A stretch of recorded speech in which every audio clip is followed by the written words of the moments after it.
It's time I give you guys 5 things I hate most about owning a shitbox.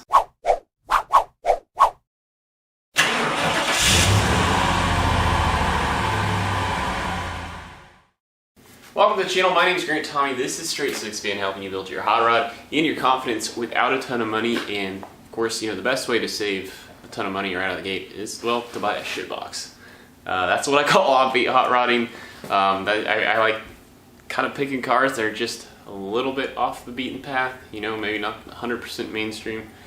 But today, for 5 Minute Friday, wanted to kind of go through 5 things I hate about owning a car, of this era and this quality, you might say. So with that, let's put 5 minutes on the clock and let's get started. Okay, first things first, let's just say, let's get it out of the way. Let's poke fun at myself. The one thing I hate the most about this project car is that it's always on jack stands. And well, obviously that has nothing to do with the car itself. That's more of just picking on this guy right here. Obviously through this whole trip, this whole journey, I'm learning a lot. And it turns out things are a lot harder than I thought they might be. So unfortunately for the like 2 years and 4 months that I've owned this thing, I would probably be depressed to know how many months it's been on jack stands. Alright, in 1978, we're sort of bridging the gap of coming out of the OPEC era and right into everybody's favorite, the malaise era.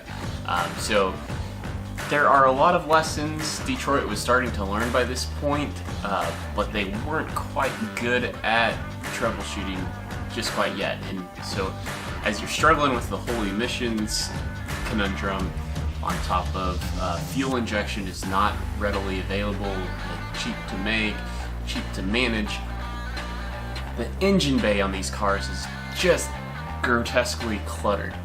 As you guys, if you've been following along, as you know, I believe the smog pump as well as the EGR, and even without those two associated vacuum lines with those two pieces, there's still just, it just kind of stresses me out looking at this engine bay and seeing, well, not seeing motor, seeing just hoses and cords and everything. Alright, let's take it back all the way to the very beginning. One of the first things I fixed on the car was the fact that the gear selector was completely broken. So no matter what gear I put it in on the column shift, I couldn't tell what gear I was in. So I figured out how to take apart the steering column and how to get to where I needed to be to diagnose the problem. However, the real problem is I have no idea what the part is I need to even search for, what the thing is called to buy the part to fix it. I used a little metal tab, and I don't know if I'll dig up the old footage or not to show you. Maybe I've done that here, maybe I haven't, I don't know, but it didn't quite do the trick. So the plastic piece I'm missing must be in very special shape, because I'm never quite in the gear I think I am now with my little fix. Alright, one of the other things I did pretty early on was replace the carpet in here. After the headliner, it was the carpet next, and well, while I was very impressed with the ACC carpet kit that I got, on most of the edges it was a little long, so that way you could trim back to fit. Very impressed with how well the whole carpet kit fit. However, on the driver's side, there's just one little spot where they didn't really leave any extra material, and I just, for the life of me, cannot get it to tuck under my kick panel because it's just not quite long enough. And so every time I pop in the car, every time I get in the driver's seat, I see it, and it just irks me a little bit, especially because I put that Kilmat product on, which I will leave an info in the description below if you want to pick up one of those products, sound deadening.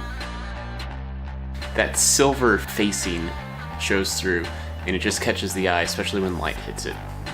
As you recall, back in the summer, after I dropped that socket into the oil pan, of course I had to drop it, and when I did that, fish that socket out, I decided, well, I'm going to replace the oil pan gasket because it leaked oil like crazy around the main seal. It looked like it was coming out of the oil pan as well.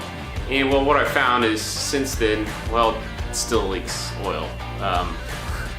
Probably my drain plugs might need a new gasket on them or something, I don't know. It seemed pretty flat.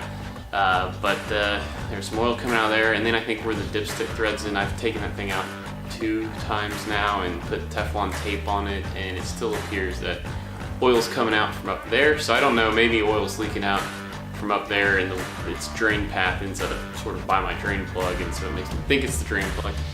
I don't know. Either way, I've tried several times to mitigate oil leaks, and we still have them. Well, I don't know exactly where that leaves us. I think I finished up a little bit early, but otherwise I hope you enjoyed it. Like, comment, share, subscribe. I don't care which one you do as long as you do one. It really helps the channel out. Otherwise, over here to the right, I'm gonna leave some other videos, some other 5-minute Fridays for you to check out and go enjoy in case you've missed any of them. Otherwise, that's gonna do it for this episode. Until next time, peace out.